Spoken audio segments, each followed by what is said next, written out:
হিজরতের ঐতিহাসিক ঘটনা। ইসলামের ইতিহাসে হিজরত একটি অত্যন্ত গুরুত্বপূর্ণ ও মোড় ঘোরানো অধ্যায়। এটি শুধু স্থানান্তর নয়, বরং ইসলামের রাষ্ট্রীয় ভিত্তি গঠনের সূচনা।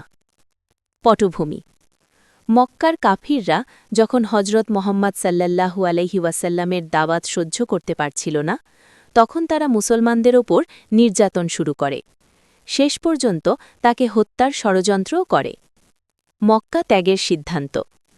আল্লাহ তাআলার নির্দেশে নবী সাল্লাল্লাহু আলাইহি ওয়াসাল্লাম হিজরতের সিদ্ধান্ত নেন।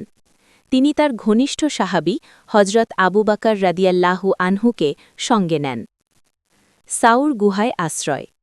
হিজরতের পথে তারা কিছুদিন সাউর গুহায় আত্মগোপন করেন।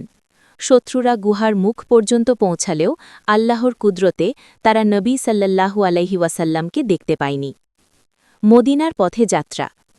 এরপর তারা দীর্ঘ ও বিপদসংকুল পথ পাড়ি দিয়ে মদিনার দিকে অগ্রসর হন। এই যাত্রা শুরু হয় মক্কা থেকে এবং শেষ হয় মদিনাতে। মদিনার আগমন। মদিনার মানুষ নবী সাল্লাল্লাহু আলাইহি ওয়াসাল্লামকে আনন্দ ও ভালোবাসার সঙ্গে স্বাগত জানায়।